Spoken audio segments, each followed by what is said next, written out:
Hi guys, James at RampantLionReviews again for you today with another beer review. For this one we are going to stick to Sweden and we're going to return to a brewery that's featured on the channel many times before. I've had some really nice beers from these guys over the years, a few different styles, but I think it is most definitely fair to say that this brewery are best known for their different kinds of New England hazy, whatever you want to call them, IPAs.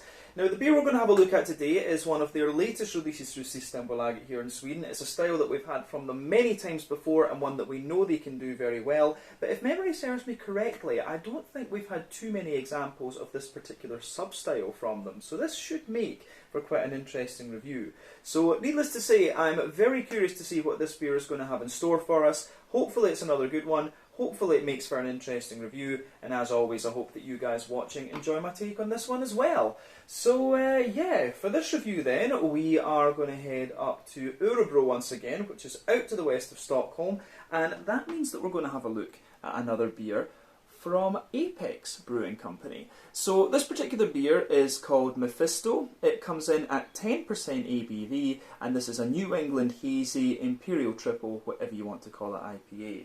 So yeah, if memory serves me correctly, we've only had one or two triple IPAs from Apex Brewing Company before, and that was the main reason why I wanted to try this one. I think they released two beers this month through the Untappd Småskaligt, but this was the one that just kind of caught my eye because, yeah, not too many triples from these guys from what I remember. But yeah, this was released as part of the May Untappd Småskaligt through Systembolaget, and yeah, like I say, I've heard very good things about this one. So let's crack on and see what this beer has in store for us. Always cool to return to Apex when the time comes every month. But yeah, as always with my reviews then, I'll tell you a little bit about the brewery before we taste the beer. If you want to get straight to the tasting though, just fast forward. All the usual links can be found in the video description below. That's the brewery website, the link to my other reviews that I've done from Apex Brewing Company before, and we will no doubt add more to that list in the near future. But there's all the usual social media down there. If you want to see more reviews, do please consider subscribing to the channel. The support that you give is massively appreciated, and remember you can go into the channel homepage and search for beer using the geography tagging system. So just go into the homepage, use the search bar, put in your home county, state, province, prefetch or whatever you like. If I've reviewed beers from the area that you search for, they will pop up. Failing that though, you can check out the playlist of beers from different countries. This one can be found in the Swedish playlist along with many other things. That's being added to all the time of course, and you can check out the playlist of beers from different countries as well. But yeah, let's go on to my brewery notes then, and I'll tell you a wee bit about Apex Brewing Company once again. So, Apex Brewing Company were originally based in Nora, which is to the north of Örebro, and this company was founded back in 2017 by Daniel Gatchitz and Niklas Lundgren. So both of these guys have a background in music, both professional musicians, with Niklas having played in the band 59 Times the Pain, whereas Daniel played in The Voice of a Generation. But Daniel and Niklas are responsible for the brewing operations, and I believe they started off just as home brewers, you know, enthusiasts, but there are a few others involved in the company as well. This is Leif Karlsson, Ola Eriksson and Roger Hjelm, and they take care of the kind of more administrative side of the company from what I understand. But they started off with a small 500 litre brew kit and 6 fermentation tanks, and they were just selling their beers in the local area before they got them into Systembolaget, and I believe it was back in 2017 that I tried my first beer from these guys. That was the, I think it was just called Single Hop IPA, and it was a Citra Single Hop New England, and it was very, very nicely done actually. But over the course of 2018 they brewed around 35,000 litres of beer with about 25 different varieties produced, all of which were New England Hazy IPAs, and then they expanded a little bit and brewed around 120,000 litres over the course of 2019. Over the following years they continued to build up their recipe repertoire, if we can call it that. Portfolio, I guess is the right word. But yeah, they continued to develop new recipes, they expanded their brewing capacity, and then in the summer of 2021 they announced that they were going to move to a new premises in the Baytorp district of Örebro in the autumn. They have of course now done that, and at this point they upgraded their 500 litre brew kit to a new 2,000 litre system and added several new tanks into the mix as well. Over the last few years they've continued to develop more recipes. They've started brewing a few lager beers and things like that. We had our first West Coast IPA from these guys a couple of weeks ago as well, which was very nice. So I do hope that we continue to see more styles from Apex Brewing going forward. But as of May 2023, when I'm filming this review for you, these guys have produced 155 different kinds of beer according to Untappd, and like I said to you, the majority of these are New England Hazy IPAs. This is the style that this brewery really made their name known with, and of course it's a very popular style at the moment, so it kind of makes sense. But yeah, that is everything I can really tell you about Apex Brewing Company for the moment. If you want to learn more about these guys, you can of course check out the brewery website. You can follow them on Facebook and Instagram to keep up to date with all the latest goings on, and you can check out the Rate Beer, Untappd and Beer Advocate pages to learn a little bit more about all of the different beers that these guys have done. So yeah, let's go on then and have a wee look at the beer itself. So, just like you said, the artwork on this one, it is very similar to what we've seen from Apex Brewing Company before. You always get this kind of Illuminati type symbol with the animal on top, which is quite nice. You can see on the top there, they are afraid. Plain silver top on the can there. You can see around the side, music, people and beer. This is a 440ml can, like we said earlier, 10% New England Triple IPA. This one, if memory serves me correctly, this beer cost me about 65 Swedish kroner. So that translates to about €6.50, £6 sterling, somewhere in the region of like $7 American, something like that. So not bad price-wise for what it actually is. But to tell you a little bit about the, the hop and stuff profile on this one. So this beer is hopped with Galaxy, Victoria's Secret and Citra. We know all of these hops quite well, 2 Australian, 1 American. So Galaxy, about 14% alpha acid, gives you a really pungent kind of passion fruit and lovely kind of big juicy mango and pineapple notes. You've got Victoria's Secret in there as well, which is about 12% alpha acid, and that gives you it gives you a bit of a juicier passion fruit actually, and lots of kind of pineapple and things like that from what I remember. Then you've got Citra in there, American hop, 14% alpha acid, lots of juicy mango, sometimes a bit more pungent grapefruit as well. Then you've got that nice big kind of lemony, limey character as well. The malt base in this one is extra pale, torrefied oats and naked oats apparently, so this should be quite interesting. It's not quite as complex as some of the malt bases we've had from Apex Brewing Company before. But yeah, let's get this guy out into the glass and see what it's all about. I'm very curious about this one. It's been a long time since we've had a beer this strong from Apex Brewing Company, but knowing these guys, it probably will be pretty damn nice. So, there we are. Yeah, let me just put that there. So, as you can see, this beer has poured kind of pretty much as you would expect from any New England Hazy IPA, to be honest with you. We've got quite a little bit ahead on this one. So it's poured, I think we've got about 350 mils of the beer out into the glass there, and it's poured with about a 2-finger frothy, I would say kind of cream coloured head in there, a few smaller bubbles sitting down toward the surface there and a few bigger ones just going further up. But yeah, there you can see on top of that, this one does look pretty damn nice. But yeah, you can see the colour of this beer is quite interesting, I have to say. This is a little bit of a darker, more ambery leaning New England Triple IPA, this one. So remember, the colour of your beer depends on a few things. 1, the type of malts that you use. This goes a long way to determining your EBC rating.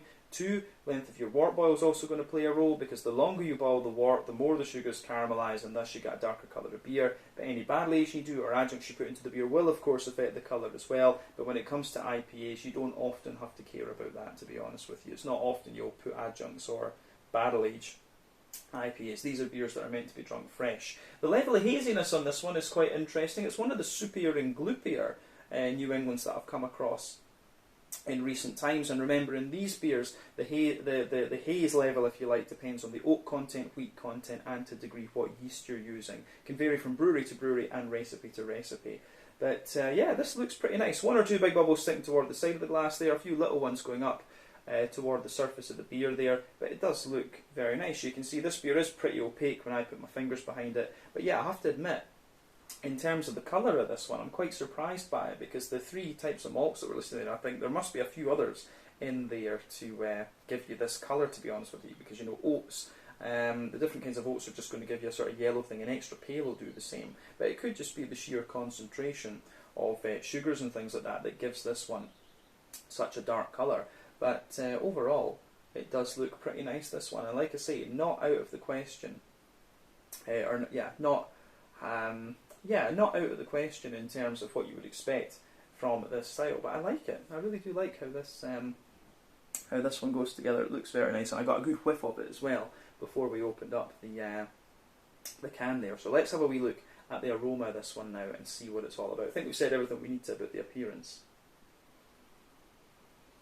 Ooh, so aroma-wise, this does smell very, very nice, I have to say. Yeah, very big, rich aroma, this one. Quite a lot of citrusy, zesty character, but nice tropical notes behind that. I think this one actually, it comes across as quite well balanced in its malt base, I have to say. And then you've got a nice big kind of floral green component to this one too. So yeah, as I've said in many New England reviews before, for me there are 6 elements of aroma and flavour to think about with this style. So you've got the farmhousey kind of yeasty side of things, the rye lean and grainy side of it as well.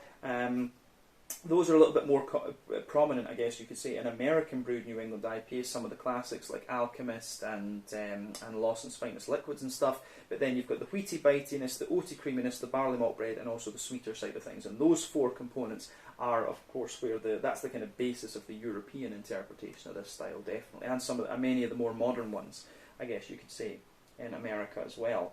But for me, this one comes across as quite well balanced. There's a bit of barley in there. I'm getting quite a little bit of wheat as well, actually, and then not so much of the oats. So to me, this comes across as a little bit more of a wheaty and bitey and barley malt leaning New England triple, this one. But yeah, it's interesting for sure. But let's try and break the beer down and just describe the aroma that little bit more in depth, actually. So yeah, the backbone of this beer, absolutely. You've got that lovely kind of fresh white bready bread crust in there forming the backbone of the beer. You get a nice little bit of woody character in there as well, but quite a little bit of kind of fresh Jacob's cream cracker, which is great.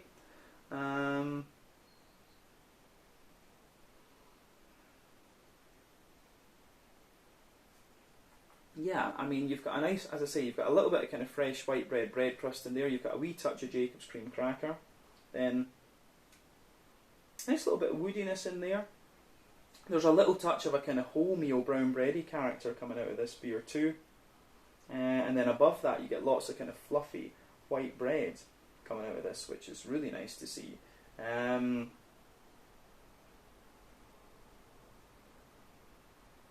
Yeah, nice fluffy white bready character coming out of this one. On top of that, the fluffy white bread actually is quite sweet in this one, I have to say that.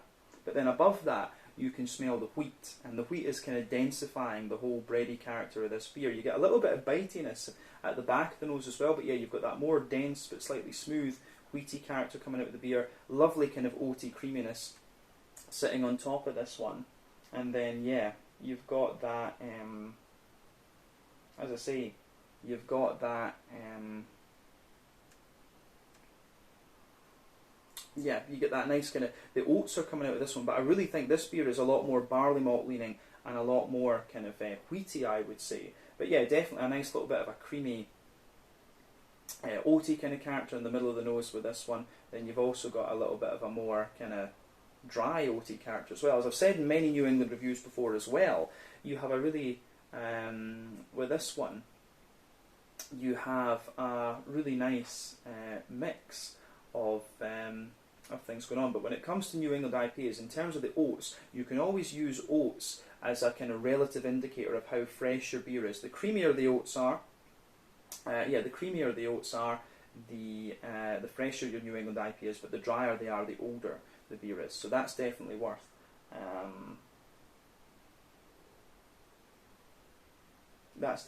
kind of paying attention to this one. But I know this beer, usually with the Apex Brewing Company beers, they're released a few weeks prior to the Systembolaget date via glass banking and things. So I think at this point this beer is maybe about 4 or 5 weeks old, something like that at the time of filming. So it should still be in good condition. With this one, as I say, you do get quite a little bit of creaminess out of it, but there is also a little bit of dryness starting to come through from the oats in there. But then again, I think this is a more wheat forward New England IPA, so it's a bit difficult to tell so much, to be honest, with this one, to be quite frank. But yeah, on top of the kind of oaty side of things in this one, you've got a good little bit of a kind of sweetness out of this beer. There's a little bit of that Werther's Original butter candy, butterscotchy sort of thing, which makes sense when you consider the alcohol content of this beer, because that was something back in the day that New England's always struggled with a little bit. They always struggled a little bit to cover up their alcohol so well, but these days they've got it down to a T.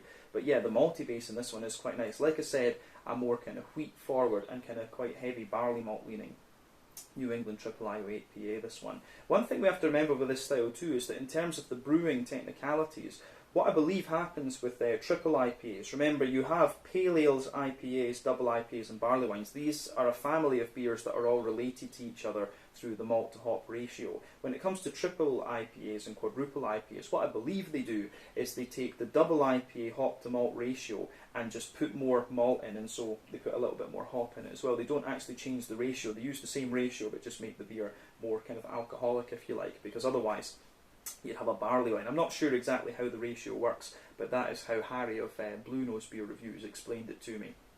And he obviously will know what he's doing because he is a brewer as well. But yeah, let's move on to the hoppy side of this beer anyway, and the green component.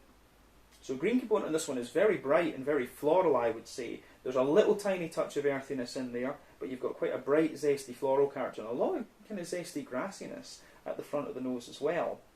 And one thing to remember about IPAs is that you have 3 different kinds of hopping. We'll use 90 minutes wort boil to explain the differences between these. So within the first hour of the wort boil, you have early addition hopping, so that gives you mainly bitterness and a deeper, danker green component. The last half hour of the wort boil, that's late addition hopping, a little bit of bitterness mainly, but mainly flavour and aroma. That gives you a brighter green component, to be honest with you. And then dry hopping is the same, except it takes place after the wort boil is complete and it is completely flavour and aroma. So yeah, late addition and dry hopping give you very bright green components and green aromas, whereas early addition hopping gives you, quite a bit of depth and dankness to it. So yeah, New England IPAs tend to rely on late addition and dry hopping. West Coast IPAs use all 3 for the most part. But yeah, with this one, the brightness of the green component is quite obvious. This is late addition and dry hopping that this one is relying on. So yeah, the way this goes together, I think, is very, very nice. Yeah, I like this one for sure. Yeah, aroma-wise, this is really nice. On the fruity side of things, it's kind of what you'd expect if you know these hops. There's a little tiny bit of like a pungent grapefruit in there, but then you've got lots of big kind of oily passion fruit as well. Nice big juicy mangoes, also a little bit of a kind of apricot-y and pineapple-y type quality. And yeah, the way that goes together, I think, is very, very nice for sure. Yeah.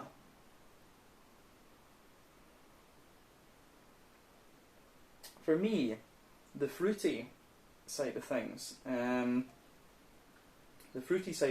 this one is quite interesting as well.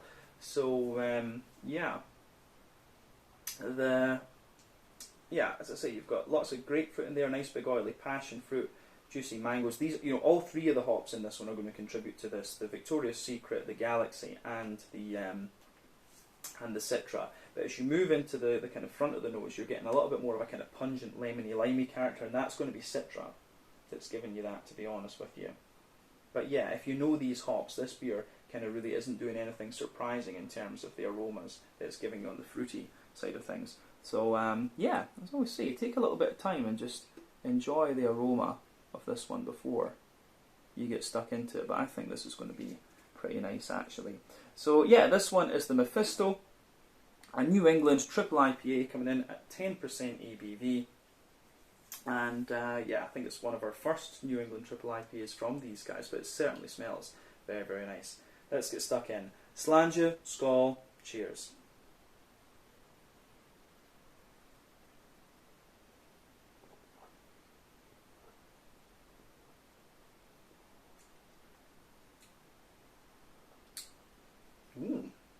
That's quite interesting. There's a wee touch of earthiness coming out of this one as soon as we take it in, but then it kind of moistens up and becomes a lot more juicy and things as well. So that's really nice, actually.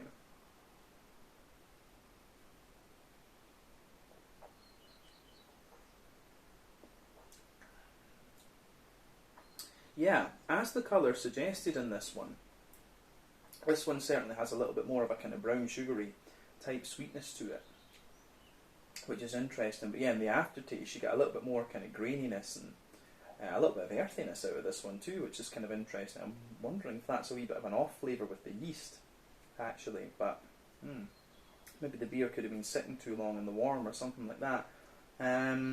Yeah, that's one of the only risks you have with some of these beers from Systembolaget, is that they can sit for too long in like a warehouse that's not really cooled, so you have to be careful of that, actually. But yeah, as it stands, it's still a pretty nice. It is still a pretty nice beer, but yeah, quite a bit of earthiness in the back corners of the palate with this, which is interesting. But yeah, let's try and break this beer down. I would say, just as a main impression of it, you've got a lovely big kind of bright green component there. You've got a lovely kind of smooth malty character, quite a bit of sweetness out of it too, and then big kind of oily, juicy fruits. So let's have a proper look at the actual flavour of this one, and we'll break it down as we always do.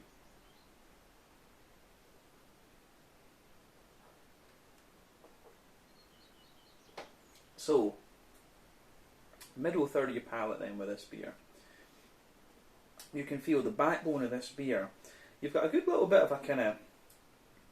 You have got a good... I would not be surprised actually when I think about this. I do wonder, is there a little bit of rye or something in this? It almost does have a little bit of that more kind of rye, grainy type thing that you would expect from some of the more old school New England breweries, such as how would you say, Alchemist, or maybe Lawson's Finest Liquids. Anyway, with this in the middle of your palate, you can feel there's quite a toasty kind of brown bready bread crust that sits in the base of this beer. As you move further forward in that middle third of your palate, you get a nice little bit of a kind of woody character out of this one, which is great.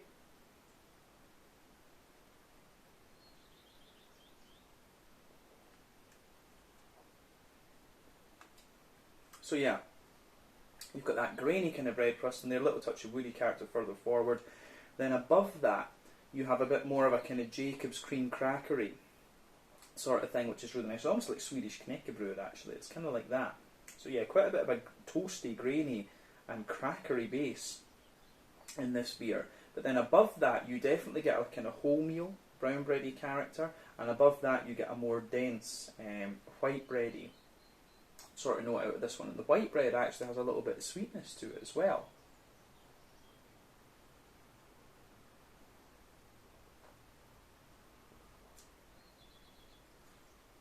So,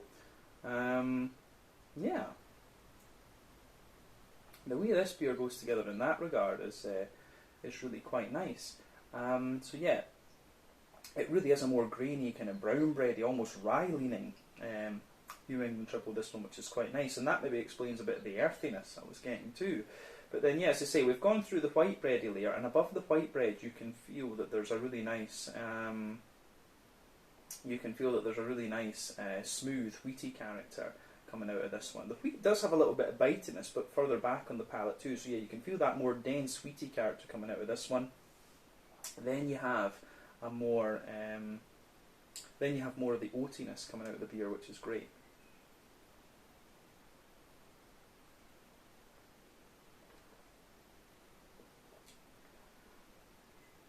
So yeah, the oatiness that comes out of this one, I think, is pretty damn nice actually.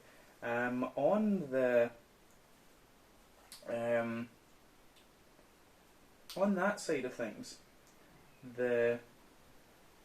above the kind of wheaty character, when it comes to the oats, down the middle line of your palate, you can really feel the kind of creaminess of the oats there. But as you move out toward the extremities of that middle third of your palate, you start to get more of the kind of oaty dryness coming out of the beer. But in the dead centre of your palate, you can feel there's this nice kind of concentrated, kind of brown sugary type note coming out of the beer, which is great. And that's obviously the alcohol coming out of this one. So you get this lovely big concentrated. It is almost like a straight up sweet caramel, but it has a little bit of a kind of Werther's Original butter candy, butterscotchy sort of thing to it. And as you spread out toward the edges of that middle third of your palate too, you get a nice wee bit of a kind of McVitie's digestive biscuity sort of thing with this one. So yeah, that's quite nice, I have to say.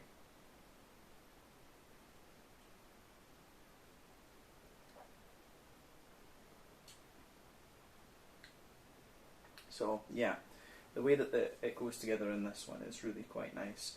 Yeah. So on the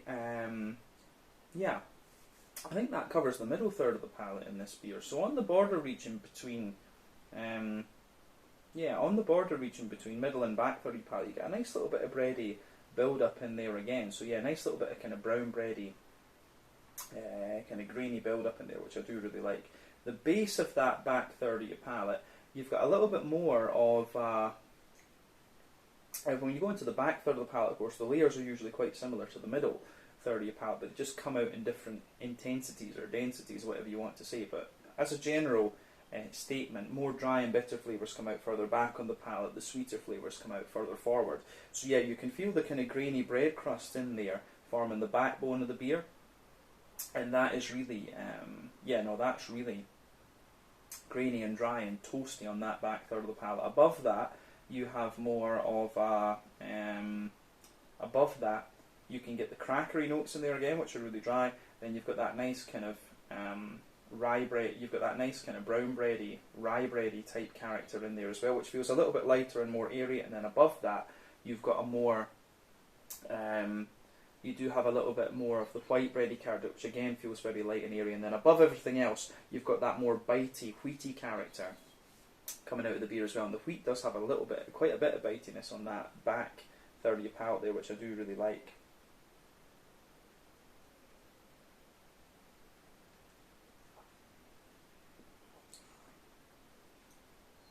So, above everything else, you have a nice, you do have a very nice kind of yeasty character coming out of this one, and it's quite like it's like a bit of a brown, woody, farmhousey bread type thing, but you've got a lot of sweet brown sugar, like honeycomb and stuff, just kind of wrapping things up in this one. So yeah, the way that that goes together is really quite nice, actually.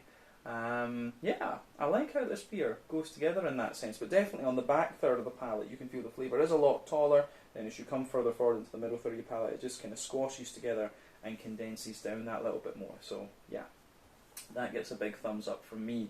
Yeah, so let's have a wee look at the green component in this one then. So on the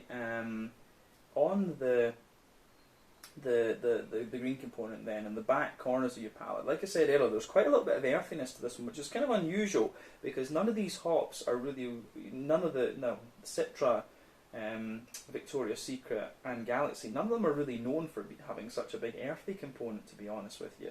But yeah, you do get a little bit of earthiness there, and then as you move further forward you get that more oily kind of, you do get that more kind of oily, you do get that more kind of oily and slightly spicy floral aromaticity coming out of this one. So yeah, the way that that goes together is really nice too.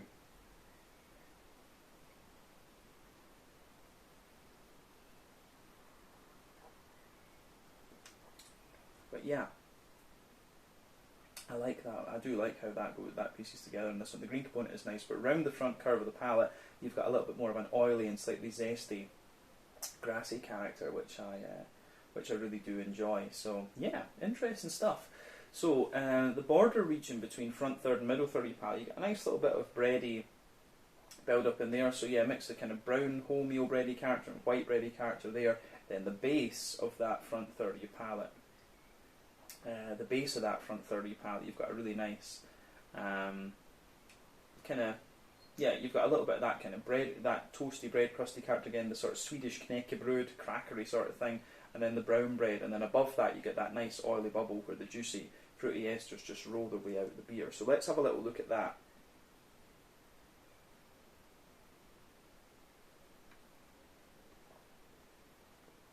So, yeah. On the fruity side of things then, at the back of that front third of your palate, there is a stronger kind of grapefruity note out of this one, which I think is going to come from a mix of the Galaxy and the Citra. And as you move further forward, you get quite a pungent passion fruit, but it really mellows out to become more and more juicy.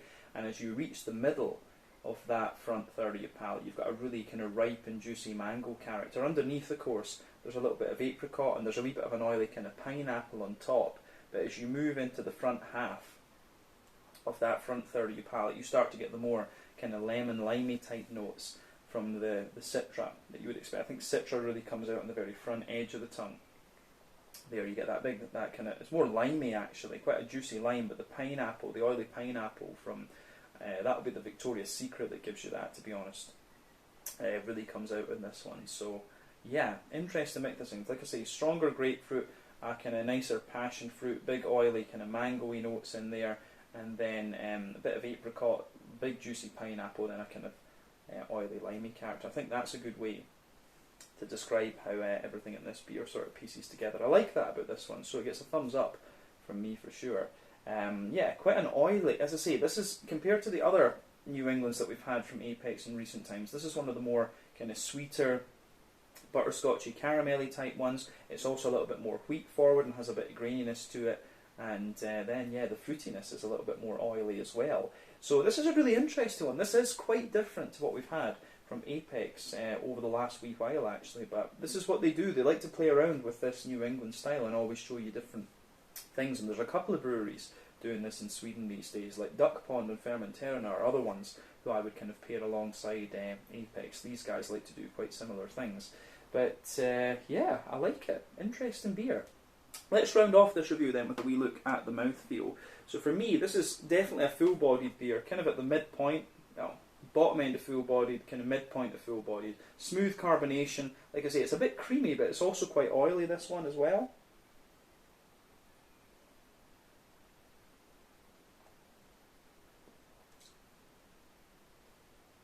So yeah, nice little mix of creaminess and oiliness coming out of this one, which is interesting. The malt base, like we said, you've got a good little bit of grainy dryness with this one. Bit of smooth bread in the middle, then a bit of sweetness and stuff on top. Yeah, the way that goes together, I think, is really quite nice. And yeah, like I say, there's quite a bit of yeasty character to this one too. So the malt base actually has a bit of smoothness, a bit of dryness, and a bit of toastiness to it. So there's a whole host of things going on in this one. In terms of IBU counts, I think this beer maybe has a little bit more to it. I would say that this one's maybe about 50 or could be pushing 60 IBUs. I still get that good bit of earthiness in there and quite a little bit of floral character as well, and a bit of zestiness. So I think 50 or 60 IBUs wouldn't surprise me with this one. We talked about the malt base already and the fruity side of things. Obviously, this one's got a lovely big kind of tropical note to it, quite juicy, but at the same time kind of quite oily, I would say. But overall, this was a really interesting beer to try. One of the stronger IPAs that I've had from Apex Brewing Company, and really a different approach, like a lot more kind of rye leaning, grainy sort of things. Nice big green component, and then also yeah, you've got that big fruity juiciness. So yeah, interesting stuff. This one was the Mephisto, a triple IPA, New England triple IPA at 10% ABV from Apex Brewing Company in Örebro, out to the west of Stockholm here in Sweden. So once again, thank you for watching my beer reviews. Until the next time, please like, subscribe, share, all the usual YouTube stuff. Let me know your own thoughts on this beer in the comment section below. Let me know what your favourite beers are from Apex Brewing Company as well, and we will no doubt return to this brewery at some point in the very near future. But until then, slange it, skål, cheers, and thank you for watching.